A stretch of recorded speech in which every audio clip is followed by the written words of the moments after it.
오늘의 이 사건을 이해하는 가장 중요한 열쇠는 뭐냐? 4절입니다. 이 병은 하나님의 영광을 위함이요 하나님의 아들로 이를 인하여 영광을 얻게 하려 함이라. 이 주님의 말씀이 됩니다. 이 사건이 전개되어 가는 과정에서 우리가 그냥 흘려버릴 수 있는 것은 아무것도 없습니다. 오늘 본문은 주님께서 죽은 나사로를 살리기 위해서 베다니로 출발하시기 전에 제자들과 나누었던 이야기입니다. 대화죠.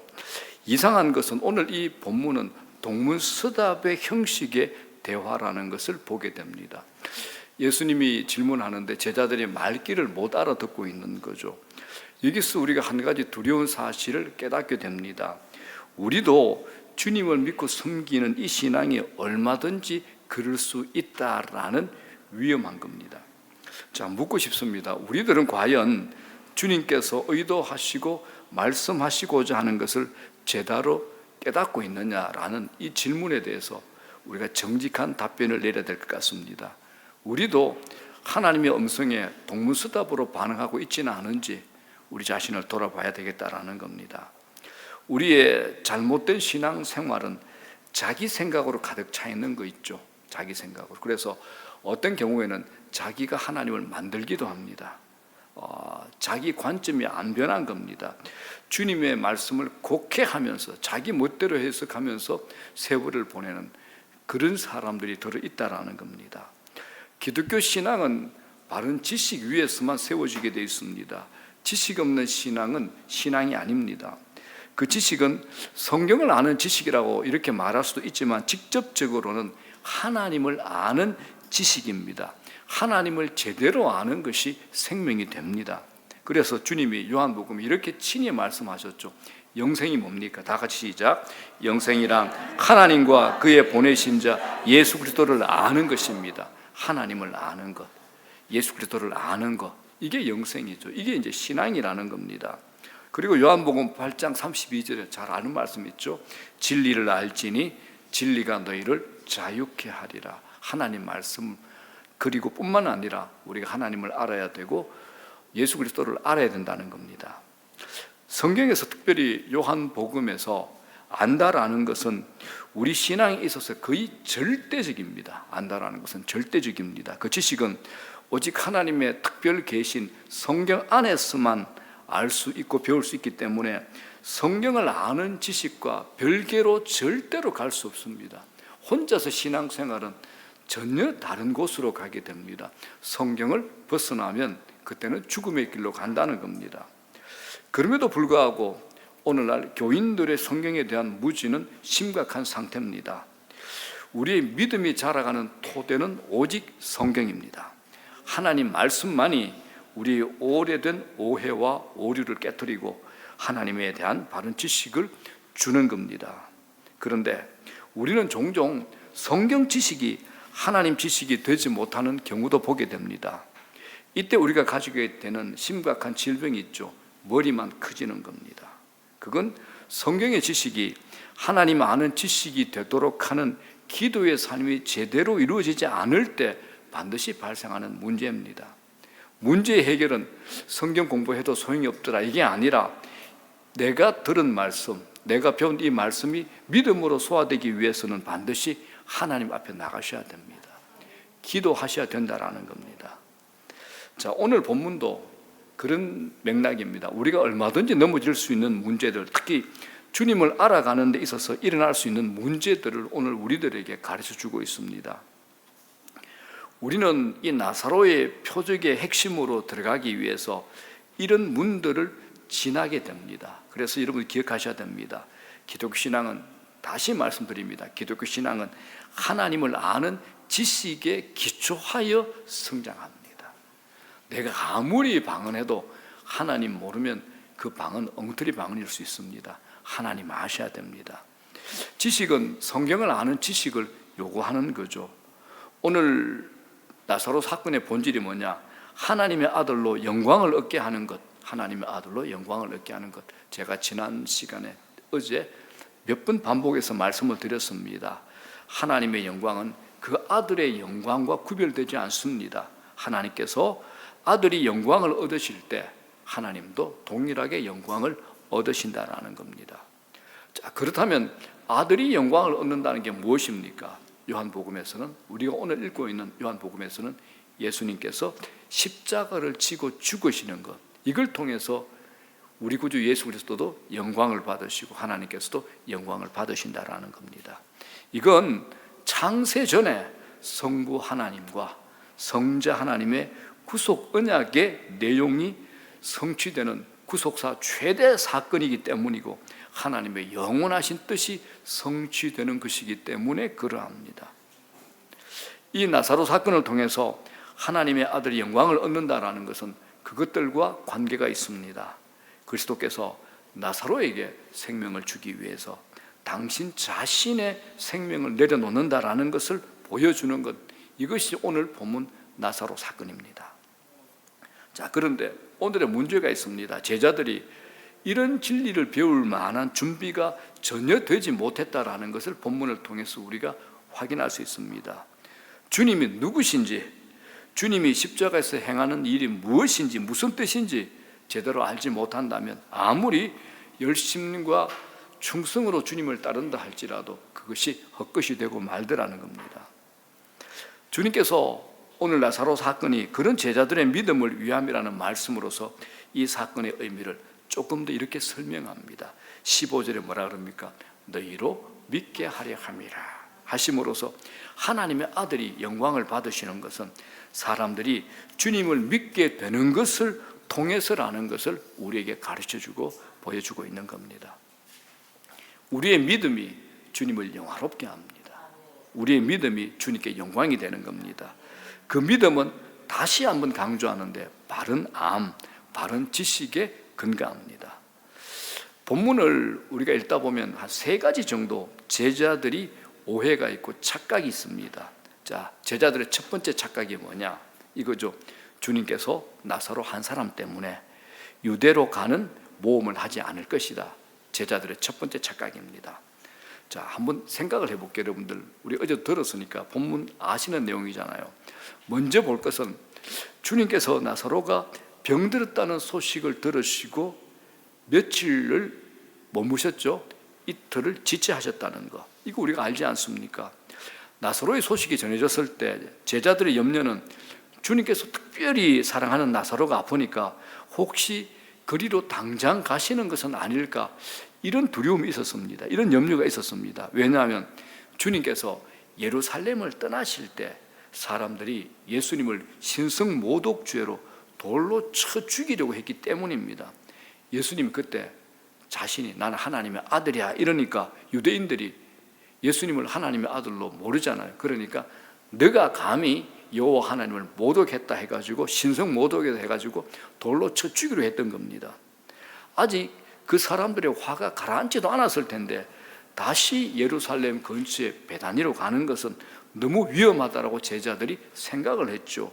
그 우려가 8절에 나타납니다. 다 같이 읽어볼까요? 시작.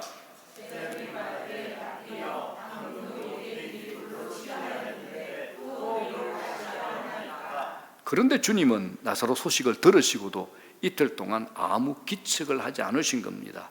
그러니 제자들은 이렇게 생각을 하게 된 겁니다. 주님께서 나사로 한 사람 아프다고 유대로 가시는 모험을 하지는 않으시겠지, 아무리 그를 사랑한다고 해도 말이야, 이런 생각을 하게 된 겁니다. 그러나 주님께서 이틀을 지난 다음 날 아침에 뭐라 그럽니까? 유대로 다시 가자라고 하니까 제자들이 깜짝 놀라죠. 자, 7절 8절 다 같이 읽겠습니다. 시작. 그 후에 제자들이 계시되 유대로 다시 가자 하시니 제자들이 말하되 랍비여, 방금도 유대인들이 돌로 치려 하였는데 또 그리로 가시려 하나이까. 자, 이때 주님께서 이 제자들의 말에 어떤 대답을 하십니까? 9절요 10절 다 같이 시작. 예수께서 대답하시되 낮이 12시간이 아니냐? 사람이 낮에 다니면 이 세상의 빛을 본므로 실족하지 아니하고 밤에 다니면 빛이 그 사람 아래 없는 거로 실족하느니라 라고 말씀합니다. 유대인들과 로마인들은 하루를 낮과 밤 각각 12시간씩 구분하여 살았습니다. 아직은 해와 빛이 있는 낮이라는 이 말씀은 일할 때라는 겁니다. 하실 일이 남아있다라는 거죠. 아직 낯이라는 겁니다. 주님이 사명을 다하시기 전에는 밤은 오지 않습니다. 그 전에도 사람들이 예수님을 잡으려고 했지만 잡지 못했는데 그건 오직 주님의 때가 이르지 않았기 때문입니다. 자, 그러나 밤은 올 겁니다. 그때가 오면 빛이 없으니까 실족하여 넘어지게 될 겁니다. 이 말은 주님 자신이 제자들의 빛이시기 때문에 주님께서 십자가에 달려 죽으시게 되면 제자들도 다 실족하게 되는 일이 벌어지게 된다라는 건데 실제로 그렇게 되지 않았습니까? 그러나 지금은 아니다라는 겁니다. 즉 나사로 한 사람을 위해서 내가 유대로 가는 건 하나님의 일이다. 하나님의 영광을 위함이기 때문에 내가 유대로 올라가야 된다. 이런 말씀입니다. 자, 그렇다면 여러분 제자들의 생각이 맞습니까? 틀렸습니까? 틀렸죠. 정말 나사로 한 사람을 위해서 가시겠는가? 그런데 주님은 나사로 한 사람의 일이 하나님의 영광을 위한 일이다라고 답을 하신 겁니다. 아직은 주님 외에 아무도 이 나사로라는 한 사람을 통해서 일어나게 될 일에 감추어진 의미를 발견하지 못하고 있는 거죠. 자, 이게 중요합니다. 주님께는 한 명이냐 만 명이냐 이게 기준이 아니라 하나님의 영광이 기준입니다. 하나님의 영광이 기준입니다. 자, 제자들의 두 번째 착각입니다. 나사로가 이제 회복 중이니까 유대로 가지 않아도 되겠다 이 착각을 하게 된 겁니다. 자, 주님께서 나사로가 잠들었다고 하셨을 때 이 제자들의 착각이 드러나죠. 자, 11절 한번 보겠습니다. 시작.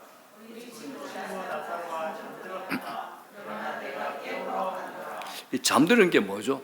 죽은 거죠. 제자들은 이 말이 죽었다는 말이라고는 생각할 수 없었습니다. 주님께서 하신 이 말씀에 보인 반응이 뭡니까? 12절에 뭐랍니까? 제자들이 이르되 주여 잠들었으면 낫겠나이다. 주님께서 나사로가 잠들었다고 하니까 나사로가 이제 회복되겠구나, 잠자고 나면 일어나겠구나 라고 생각하고 그러면 가야 될 필요 없지 않습니까? 이 뉘앙스로 제자들이 말을 하게 된 겁니다. 제자들에게 나사로가 중요하지 않은 것은 분명합니다. 제자들에게 중요한 게 뭡니까? 주님과 자신들의 안전입니다. 제자들은 주님의 말씀을 잘 들었는데 이 병은 죽을 병이 아니다 하신 것을 기억을 했던 겁니다. 그런데 문제는 하나는 들었는데 하나는 놓치게 된 겁니다. 놓친 것은 하나님의 영광을 위함이요 하나님의 아들이 이를 위하여 영광을 얻게 하려 합니다. 이건 놓친 거죠. 왜 그렇습니까? 그들 마음을 사로잡은 것은 오직 그들 자신의 안전이 문제였기 때문입니다. 본문에 나오는 제자들의 반응은 전부 자기들의 안전 문제라는 것을 알 수 있습니다. 자, 그렇다면 여러분 이걸 또 이렇게 우리가 적용해 볼 수 있죠. 우리가 자신의 문제에 사로잡혀 있는 한 주님이 무슨 말씀을 하셔도 그 의도를 제대로 들을 수 없다라는 겁니다. 어떤가요, 여러분? 어떤가요? 내 문제에 사로잡혀 있으면 주님이 무슨 말씀을 하셔도 그 의도를 제대로 알아먹지 못합니다. 이게 우리 신앙의 제일 큰 약점이 되는 거죠. 내가 듣고 싶은 것과 내가 듣고 싶은 대로 해석하고 듣는 겁니다. 하나님 말씀을 읽고 들을 때도 그렇습니다. 내게 딱 맞는 거 하나만 딱 듣죠. 그 다음 것은 다 흘려보내버립니다. 이건 신앙생활에서 우리가 굉장히 경계해야 될 태도입니다. 이러면 신앙이 자라지를 않습니다. 왜냐하면 나의 무지, 나의 오해가 하나님의 말씀으로 깨어지고 바로잡아지는 것이 일어나지 않기 때문에 그렇습니다. 많은 사람이 의외로 이렇게 신앙생활을 합니다. 자, 여러분은 어떻습니까? 제자들은 착각과 오해를 벗어나지 못하지만 주님께서 나사로가 잠들었다라고 하시고는 그러나 내가 깨우러 가노라 라고 하시죠. 이건 더 어려운 문제, 또 한 번의 오해로 제자들을 그쪽으로 또 데려갑니다. 제자들의 세 번째 착각. 우리 예수님 무모한 결정하셨다. 이 착각을 하게 됩니다. 나사로가 죽었다면 더더욱 위험을 무릅쓰고 갈 필요가 없지 않겠습니까? 이게 제자들의 생각이고 도마를 통해서 드러난 그들의 착각입니다. 도마는 마치 베드로처럼 야 우리 모두 주와 함께 죽으러 가자라고 이렇게 말을 합니다. 자, 14절 뭐라 그럽니까? 이에 예수께서 밝히 이르시되 나사로가 죽었느니라. 16절 도마가 다른 제자들에게 말하되 우리도 주와 함께 죽으러 가자 하니라. 이 말은 두 가지 의미를 드러내는 것 같습니다. 하나는 예수님께서 참 무모한 결정을 하셨다라는 판단입니다. 예루살렘에 올라가게 되면 예수님도 그러고 우리도 다 죽게 될 거라는 겁니다. 그래서 도마는 우리 다 죽으러 가자라고 하는 겁니다. 당연히 섣부른 말이죠. 도마의 말에 또 다른 의미가 있습니다. 주님께서 비록 무모한 결정을 하셨다 하더라도 우리는 주님을 충성스럽게 따르자는 겁니다. 이건 한편 좋은 태도지만 무지입니다. 아무도 주님의 죽음을 돕거나 대신할 수 없기 때문입니다. 이런 오해와 착각 속에서 주님은 또 한 가지 쉽지 않은 말씀을 또 하셔요. 이 말씀이야말로 제자들의 오해와 착각을 향해서 주시는 주님의 자비의 말씀입니다. 자, 15절 다 같이 시작. 내가 거기 있지 아니한 것을 너희를 위하여 기뻐하노니 이는 너희로 믿게 하려 함이라. 그러나 그에게로 가자 하시니, 자, 나사로가 죽었음에도 불구하고 가자고 하시면 너희로 믿게 하려 함이라라는 이 이유 때문입니다. 나사로 사건의 큰 차원은 하나님의 영광을 위한 사건입니다. 그러나 여기에 또 다른 하나의 하위의 차원이 있습니다. 그건 뭐냐? 제자들의 믿음을 위해서입니다. 여기서 우리 마음에 걸리는 거 찝찝한 게 하나 있죠. 주님께서 기뻐하신다, 이 표현입니다. 지금 주님의 사랑하는 자녀 나사로가 죽었습니다. 마르다와 나사로의 슬픔이 어떻겠습니까? 그런데 주님은 기쁘다라고 하시는 겁니다. 우리는 이런 말을 생각할 수 있습니다. 이걸 가지고 신학자들이 이렇게 표현합니다. 하나님의 잔인한 자비, 잔인한 자비, severe mercy, 이렇게 표현을 합니다. 이 말은 잔인한 자비, 이 말은 하나님의 전지전능하심에 기초합니다.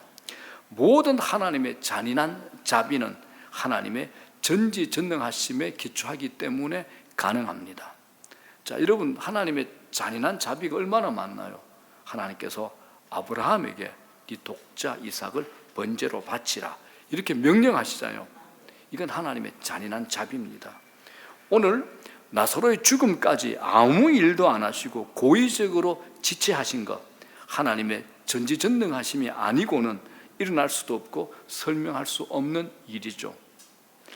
우리 하나님의 자녀들의 삶 속에서 일어나는 도무지 설명할 수 없는 아픔, 슬픔, 고통, 이런 차원에서만 이해할 수 있는 일들이 얼마나 많습니까? 하나님 참 잔인하시다, 참 너무하시다, 이런 생각 안 가져보셨습니까? 여러분들은 정말 믿음이 좋으신 분들입니다. 조금 고통이 길게 되면 하나님 참 잔인하시다, 이런 마음을 가지게 되잖아요. 그런데 그게 무엇에 기초하죠? 하나님의 전지전능하심입니다. 얼마든지 뒤집을 수 있는 거죠.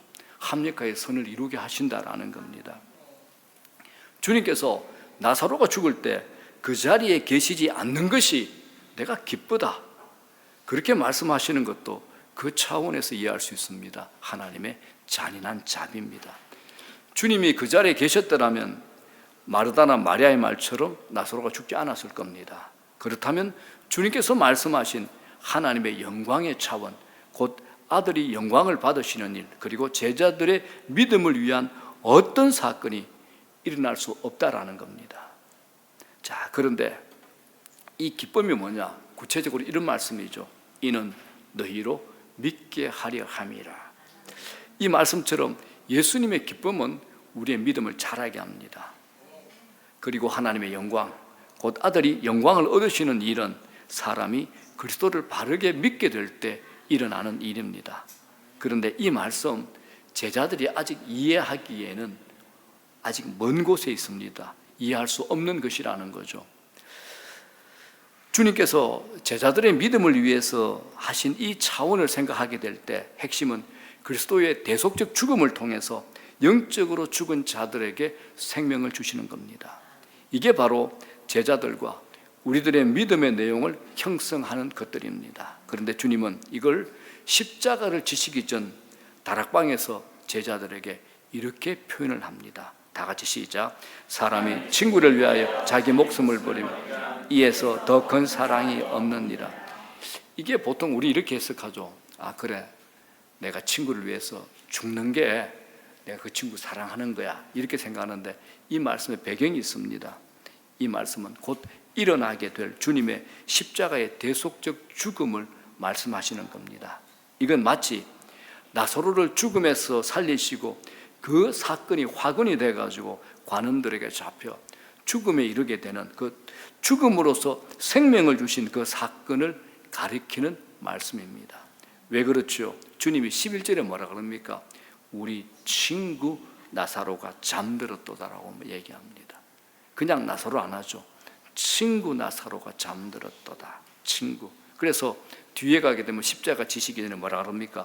사람이 친구를 위하여 자기 목숨을 버리면 이에서 더 큰 사랑이 없다라고 말씀하신 겁니다. 주님이 왜 굳이 여기서 친구라는 단어를 사용한 의미를 아시겠습니까? 제자들은 나사로 한 사람 때문에 주님과 자기들의 안전이 위협받는 것이 마땅치 않았던 겁니다. 비록 도마가 우리 주님과 함께 죽으러 가자라고 말하지만 정녕 친구 한 사람을 살리기 위해서 죽으시는 분은 한 분이죠. 누굽니까? 주님 한 분밖에 없으신 겁니다. 이건 제자들이 주님을 따르면 배우려 했던 제자 진리였습니다. 주님 자신이 모범적으로 우리에게 보여주신 거죠. 자기들의 안전만 생각하고 주님을 따르려고 하던 제자들의 마음을 지적하시는 말씀이 바로 이 말씀입니다. 우리의 믿음을 형성하는 것은 여러분 바른 진리라야 됩니다. 하나님에 대한 바른 지식입니다. 주님을 믿고 따른다고 하지만은 주님이 어떤 분인지, 주님이 하고자 하시는 일의 의도를 알지 못하고는 오늘 제자들의 수준을 벗어날 수가 없습니다. 우리는 당시의 제자들과는 비교할 수 없는 이 성경 말씀 계시를 가지고 있습니다. 막연하게 주님을 섬길 수는 없습니다. 오늘 본문에서 최상의 신앙은 도마의 말로 대변되는 그 정도 수준의 신앙일 뿐입니다. 성경은 그런 신앙을 칭찬하지 않습니다. 전혀 권장하지 않습니다. 어떻게 우리의 믿음이 지식이 없는 믿음에서 하나님을 아는 믿음으로 갈 수 있겠습니까? 나사로 사건의 핵심으로 가는 길목에서 본문을 통해서 주님께서 우리에게 던지시는 질문이 이겁니다. 우리들은 하나님을 아는 바른 지식 위에 우리의 신앙을 쌓고 있는가? 이 질문이 오늘 말씀 부흥의 둘째 날 가장 우리에게 핵심적인 질문이 되겠습니다. 만일 그렇지 않다면 내가 몇 년의 신앙생활을 해왔든지 상관없이 그 신앙은 하나님과의 관계가 점점 깊어지고 성숙해져 가는 것을 경험해보지 못하는 것은 당연한 일이 될 겁니다. 오늘 말씀을 토대로 해서 제가 두 가지만 권면을 드립니다. 첫 번째, 우리가 결단하는 거 좋은데, 결심하는 거 좋은데 먼저 질문을 해보라는 겁니다. 질문해 보셔야 됩니다. 결심, 결단 다 좋습니다. 그런데 이게 없는 게 우리 신앙에 심각한 문제가 되기도 합니다. 그런데 도마처럼 결심해서는 안 됩니다. 그런 결심을 하기 전에 도마가 했어야 되는 게 있죠. 그건 주님께서 나사로가 죽었음에도 그 자리에 계시지 않는다라는 것을, 그걸 기뻐하신다라고 했을 때 도마가 물어봐야죠. 주님 그게 무슨 말씀입니까? 라고 도마는 물어봐야 됩니다. 그 전에도 야, 이 병은 하나님의 영광을 위한 병이다 라고 하셨는데 이게 무슨 말씀입니까? 라고 물어봐야죠. 여러분, 신앙은 무조건 따라가지 아닙니다. 무조건 따라가자 절대 아닙니다. 주님은 우리가 제대로 따르기 위하여 우리를 가르치고 훈련을 시킵니다. 본문이 보여주는 게 바로 그거라는 겁니다. 여러분, 정직한 질문을 여러분의 신앙생활 속에 가지고 주님께로 나가셔야 됩니다. 질문 없는 사람은 영적으로 건강할 수 없습니다. 그 건강하지 못한 모습이 오늘 본문에 주님과 계속해서 평행선을 그리는 제자들의 착각과 오해로 드러나는 겁니다. 비록 제자들은 주님과 한자리에 오래 있었음에도 불구하고 주님과 조금도 공감을 못하는 겁니다. 주님의 의도를 조금도 알아차리지 못하는 겁니다. 우리 신앙생활이 그렇게 간다, 이건 끔찍한 거죠. 질문이 없으면 답을 얻을 수 없습니다. 헌신하지 말고, 결단하지 말고, 결심하지 마라, 이 말 절대 아닙니다. 우리 삶에 영적인 것은 질문을 가지시라는 겁니다. 질문을 가지셔야 됩니다. 두 번째입니다. 우리가 하는 일을 통해서 배우십시오. 내 인생에 일어나는 모든 일은 나의 믿음을 위함이요 하나님의 영광을 위함이다. 이건 여러분들이 반드시 기억하셔야 됩니다. 버릴 것이 하나도 없다라는 거죠. 일을 통해서 배우고 믿으시라는 겁니다. 우리는 하나님의 자녀입니다. 우리에게 일어난 어떤 일이라도 의미 없는 일은 하나도 없습니다. 우리 삶에서 일어나는 모든 일은 여러분 의미가 있습니다. 1차적으로 모든 일은 우리로 하여금 하나님을 알게 하고 하나님을 배우게 하는 겁니다. 우리네 인생에서 일어나는 모든 일은 믿음을 위하며 하나님의 영광을 위함입니다. 아니, 내 인생에서 일어난 이런 일을 통해서 하나님을 알고 하나님께 영광을 돌리라고요? 이 말씀 아니하셔야 됩니다. 여러분, 오늘 이 나사로의 죽음을 한번 생각해 보십시오. 아무도 신경 안 쓰고 이게 뭐야 할 수 있는 그런 사건 아닙니까? 주님께서 아무 개입 없이 이 일이 일어나도록 주님께서 허락하셨다라는 겁니다. 그런데 사람들로 아들을 믿게 하셨고 하나님을 영화롭게 하셨다는 이 사실을 기억하십시오. 우리 삶에서 일어나는 어떤 일도 우연히 일어나는 것은 없다라는 겁니다. 하나님의 주권, 하나님의 섭리 다 들어가 있습니다. 하나님의 허락하심 아래서만 일어나는 일이라는 사실을 우리가 기억하게 될 때, 우리가 하나님의 영광을 위해서 사용되지 못할 일이 없다는 것을 인정하고 살아갈 때 우리 눈이 열리게 될 겁니다. 영적으로 예민해지는 거죠. 영적 감각이 굉장히 발달하게 될 겁니다. 아, 하나님께서 이렇게 일하시는구나. 우리가 작년에 주의 일하심을 보여주시고 보게 하소서라고 기도 많이 했잖아요. 그건 여러분 우리 평생에 해야 될 기도 제목입니다. 이렇게 하기 위해서 우리가 어떻게 해야 될까요? 우리 삶에 일어나는 어떤 일도 우연한 것이 없다. 하나님의 허락하심 아래서만 일어나는 일이다. 하나님의 영광을 위하여 사용되지 못할 일은 어떤 일도 없다. 아무 일도 없다라는 그 믿음을 가지고 보시라는 겁니다. 그리고 모든 사건, 일어나는 모든 사건이 하나님을 향한 우리의 믿음을 꺾는 것이 아니라 도리어 세우고 견고하게 하는 것임을 아십시오. 그리고 그리스도를 믿음으로써 그 사건 안에서 하나님의 영광을 드러내는 저와 여러분 다 되시기를 주의 이름으로 축복합니다.